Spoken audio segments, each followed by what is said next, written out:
बदलता भारत के हमारे सभी दर्शकों का सादर प्रणाम। जैसा कि आपको पता होगा कि आज त्रिपुरा में विधानसभा चुनाव संपन्न हुआ, जहां पर विधानसभा की 60 सीटें, जिसमें त्रिकोणीय मुकाबला संपन्न हुआ। लगभग 4 बजे तक 81% वोटिंग हुई है, जो पिछले 2018 के मुकाबले काफ़ी कम है। लेकिन ये चुनाव आयोग का रिपोर्ट आने तक इसमें कुछ बढ़ोतरी की उम्मीद है। मुख्य 3 पार्टियां भाजपा, सीपीएम और एक स्थानीय पार्टी त्रिपुरा मोथा पार्टी, जो वहाँ के राजा कहे जाते हैं, जिनका नाम श्री प्रद्युम्न देव बर्मन, जो पहले कांग्रेस में कभी हुआ करते थे, उससे बाहर आकर अपनी एक पार्टी बनाया। त्रिपुरा में 30 रिजर्व सीटें हैं, जिसमें 20 सीटें एसटी के लिए और 10 सीटें एससी के लिए हैं। बाकी 30 सीट जनरल के लिए।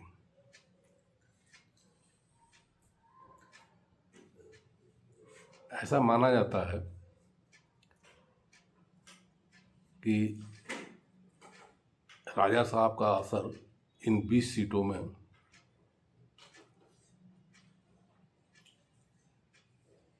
पकड़ या उनके वोटर्स की संख्या है। वो भाजपा से समझौता करना चाहते थे, लेकिन उनकी एक शर्त थी कि जो ये रिजर्व 30 सीटों वाला एरिया है, यानी त्रिपुरा को 2 भागों में बांटा जाए, एक अलग और राज्य बनाया जाए, जिसकी मांग उन्होंने भारत सरकार से, केंद्र सरकार से किया था, जिसे श्री शाह जी ने मानने से इनकार कर दिया, जिसके कारण वो एक त्रिकोणीय मुकाबला हुआ है।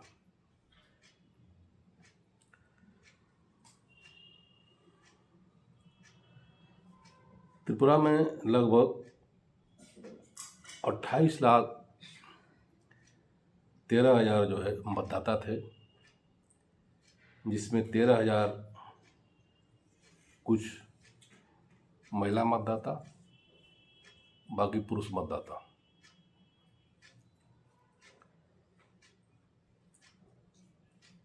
सभी पार्टियां अपना सरकार बनाने की दावा कर रही हैं,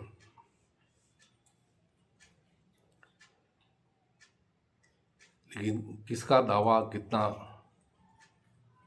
सही है, इसका आकलन मैंने करने की कोशिश की है।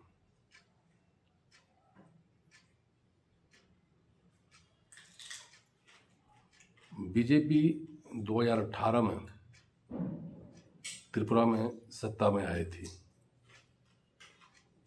उस टाइम भाजपा को 60 में से 44 सीटें मिली थी, जबकि बहुमत के लिए 31 सीट 31 सीट की आवश्यकता है।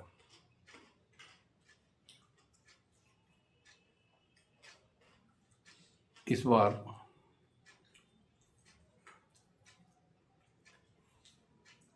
प्रद्युम्न जी की पार्टी, एक नई पार्टी आने से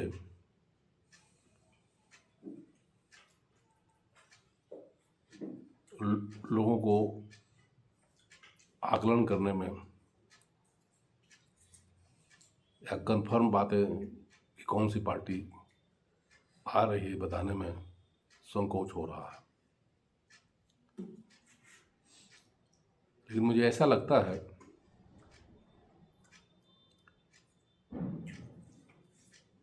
कि पिछले 8-9 साल में जब से भाजपा सरकार आई है, मोदी जी ने पूर्वोत्तर को बहुत ध्यान दिया।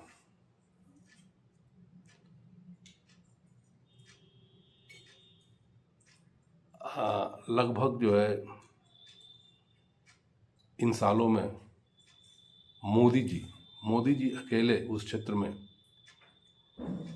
करीब 52 विजिट किया है।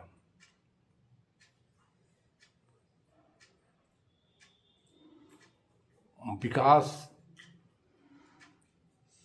शेष भारत के और क्षेत्रों की अपेक्षा उधर ज़्यादा बजट दिया गया है,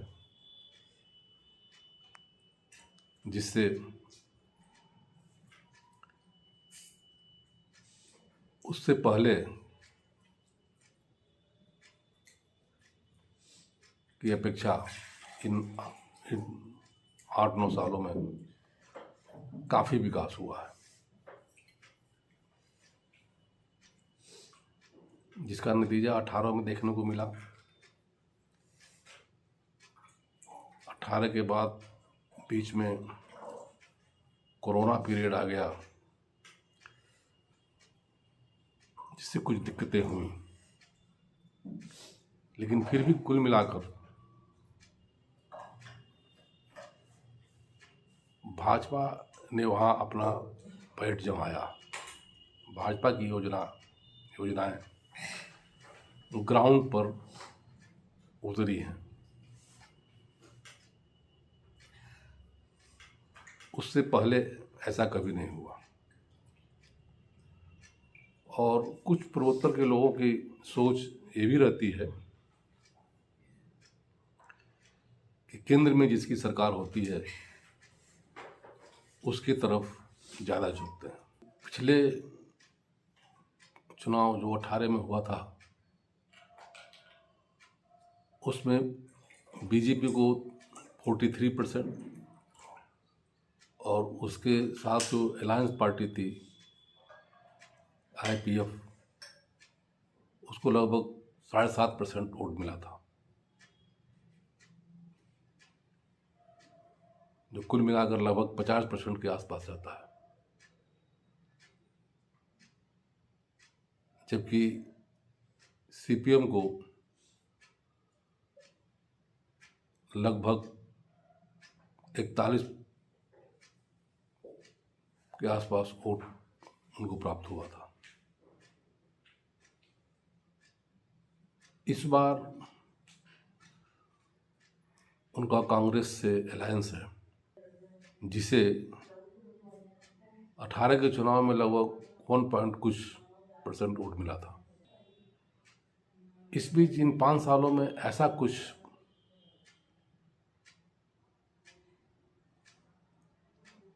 नहीं हुआ कि जिससे कहा जा सके कि भाजपा का वोट % में कोई कमी आई होगी।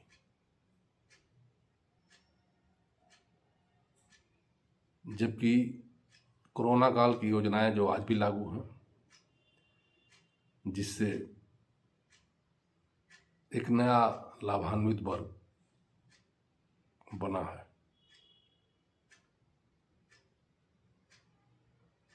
इससे निश्चित है कि उनके वोट % में कुछ बढ़ोतरी ही होगी, कमी नहीं होगी। ट्राइबल एरिया में जो 20 सीटें हैं उसमें से भाजपा को पिछली बार जो 18 में चुनाव हुआ था 20 में से 18 सीटें मिली थी। इस बार राजा जी की पार्टी, नई पार्टी जो है चुनाव में है, तो ऐसा उम्मीद किया जा रहा है कि वो कुछ वोट जो है काटेंगे, जिससे भाजपा का खेल बिगड़ सकता है। लेकिन मुझे ऐसा नहीं लगता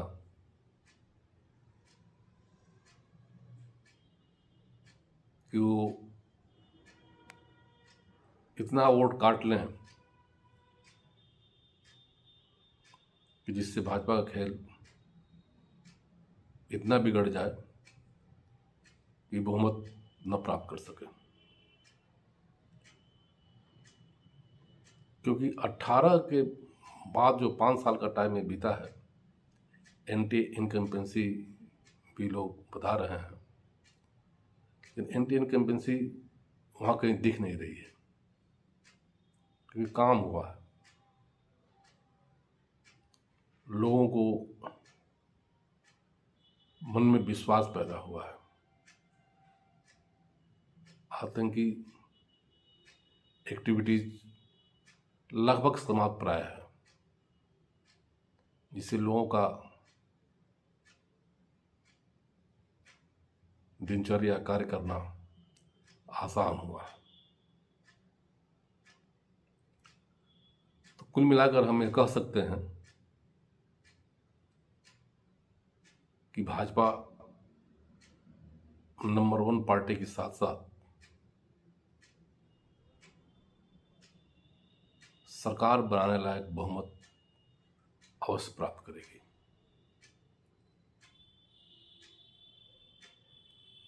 ऐसा मुझे लग रहा है। बाकी 2 मार्च को रिजल्ट आपके सामने होगा। मुझे विश्वास है कि आपको यह मेरा वीडियो पसंद आया होगा। मैं चाहूँगा कि आप इसे